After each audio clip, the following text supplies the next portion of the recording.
इस वीडियो में हम लोग देखेंगे कि हम लोगों ने अगर एक 2 डायमेंशनल एरे बनाया है जिसके अंदर 3 रोज और 4 कॉलम्स हैं और उनकी वैल्यूज एंटर की गई हैं या तो यूजर की मदद से या तो हमने खुद ही प्रोग्रामर ने ही एंटर कर दी थी।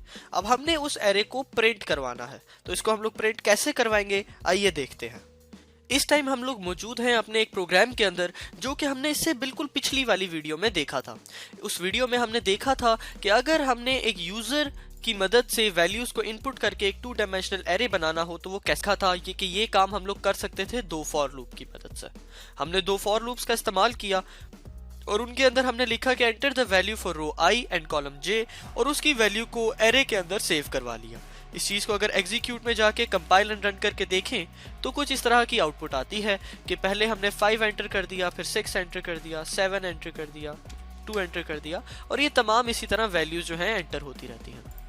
अब यहाँ पर ये हमने एक 3 रोज और 4 कॉलम्स वाला एक 2 डायमेंशनल एरे बनाया है। अब इसको हम लोग डिस्प्ले करेंगे। इसको डिस्प्ले करने के लिए भी बिल्कुल पिछली वीडियो की तरह यहाँ पर भी हम लोग 2 फॉर लूप्स का इस्तेमाल करके एरे के इंडेक्स को यूज करेंगे, उनको विजिट करेंगे। यानी पहले हम इस जगह पे विजिट करेंगे, इसको प्रिंट करा देंगे, फिर इस जगह को विजिट करेंगे, इसको प्रिंट करवा देंगे, फिर इस जगह को विजिट करके इसे प्रिंट करवाएंगे और फिर इस जगह को विजिट करके इसे प्रिंट करवाएंगे। अब इस जगह को विजिट करने के लिए हमें 2 फॉर लूप्स की जरूरत पड़ेगी। पहला लूप जो होगा हमें रो के इंडेक्स के बारे में बताएगा यानी रो 0 और दूसरा लूप जो होगा हमें कॉलम के इंडेक्स के बारे में बताएगा यानी कि कॉलम 0।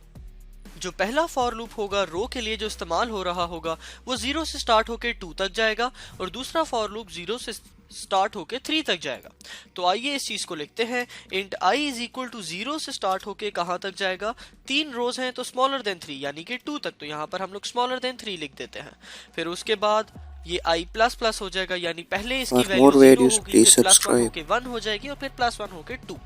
इसी तरह इस लूप के अंदर एक और लूप लगाएंगे कॉलम को विजिट करने के लिए, जिसके लिए हम लोग वेरिएबल ले लेते हैं j जो कि 0 से स्टार्ट होके कहां तक जाएगा, स्मॉलर देन 4 यानी कि 3 तक। जिस तरह के ये यहाँ पर आप लोग 3 देख सकते हैं, तो स्मॉलर देन 4 लिख दिया हमने और उसके बाद यहाँ पर j प्लस प्लस लिख दिया और ब्रैकेट क्लोज कर दी। अब इस लूप के अंदर हमने क्या करना है, हमने अपनी जो भी वैल्यूज एंटर की गई हैं उनको प्रिंट करवाना है। तो प्रिंट करवाने के लिए हम लोग सी आउट का इस्तेमाल करते हैं और एरे का नाम लिखकर उसके इंडेक्स की लोकेशन बता देते हैं। आई रो और जेथ कॉलम की वैल्यू को हमने प्रिंट करवाना है। अब होगा क्या कि जब ये लूप पहली दफा चलेगा तो आई की वैल्यू 0 होगी और जे की वैल्यू भी क्या हो जाएगी 0 और उससे क्या होगा कि ये वाली वैल्यू जो है 0 रो 0 कॉलम वाली वैल्यू प्रिंट हो जाएगी। और इसी तरह जब ये फिर j का लूप दोबारा चलेगा तो j की वैल्यू 1 ये वाली वैल्यू प्रिंट हो जाएगी, फिर j की वैल्यू 2 के लिए ये वाली वैल्यू, फिर j की वैल्यू 3 के लिए ये वाली वैल्यू। अब जब j की वैल्यू 4 होगी तो ये कंडीशन फॉल्स हो जाएगी क्योंकि j इक्वल टू 4 हो गया है, स्मॉलर देन 4 नहीं रहा, तो ये लूप कैंसिल हो जाएगा, खत्म हो जाएगा और कंट्रोल जो है इस वाले लूप पर आ जाएगा। तो इस वाले लूप पर जब आएगा तो i प्लस प्लस होके i की वैल्यू 1 हो जाएगी और इस वाले रो में हम लोग आ जाएंगे। और इस वाली रो के लिए भी ये वाला लूप 4 दफा चलेगा, फिर अगली रो के लिए भी इसी तरह ये लूप 4 दफा चलेगा और तमाम वैल्यूज को हम लोग प्रिंट करवा देंगे। अब यहाँ पर हम लोग कुछ स्पेसेस भी छोड़ देते हैं प्रिंट स्टेटमेंट में अपनी, यानी कि सी आउट स्टेटमेंट में। इससे ये फायदा होगा कि हमारा जो प्रोग्राम होगा वो बेहतर आउटपुट हमें दिखाएगा। और हर रो को प्रिंट करवाने के लिए अगली रो में आने के लिए हम लोग एक लाइन भी छोड़ देते हैं, यानी जो हमारे पास आउटपुट आएगी वो पहले एक ये लाइन आएगी, फिर अगली लाइन में ये चीज और अगली लाइन में ये चीज। तो ये यहाँ पर हम लोग एक लाइन छोड़ देते हैं अगली रो में जाने से पहले, यानी आई की वैल्यू प्लस प्लस होने से पहले।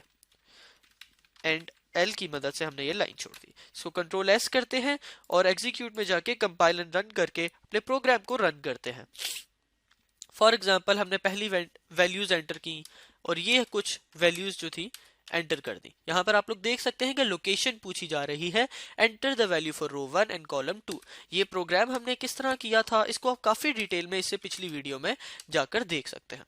जब ये तमाम वैल्यूज एंटर कर दी तो ये आप लोग आउटपुट देख सकते हैं और ये आउटपुट आप लोग देख सकते हैं बिल्कुल एक 2 डायमेंशनल एरे जो यहाँ पर हमने बनाया था उसी की शक्ल में हमने डिस्प्ले करा दी। ये डिस्प्ले कैसे करवाई, इन स्पेसेस की मदद से। ये जो हमने यहाँ पर कुछ स्पेसेस छोड़ी थी यहाँ पर और फिर लाइन छोड़ने की मदद से, यानी पहले वैल्यू प्रिंट हो फिर कुछ स्पेसेस आ जाएंगे। आप 5 और 6 के दरमियान में जो स्पेस देख सकते हैं ये इन स्पेसेस की मदद से छोड़ी गई है। फिर 6 प्रिंट हो और फिर कुछ स्पेसेस और अगली रो में जाने के लिए ये यहाँ पर लाइन हमने छोड़ दी। तो ये हमने इस वीडियो में देखा कि कैसे हम लोग एरे के 2 डायमेंशनल एरे की इंडेक्स को विजिट करके उनको एक्सेस करके एक 2 डायमेंशनल एरे को प्रिंट करवा सकते हैं। अब अगली वीडियो में हम लोग देखेंगे कि ये 2 डायमेंशनल एरे जो हमने बनाया है इसकी तमाम वैल्यूज को अगर हमने ऐड करना हो तो वो किस तरह कर सकते हैं, वो भी बिल्कुल। C++ से रिलेटेड मोर वीडियोस देखने के लिए चैनल को सब्सक्राइब करें।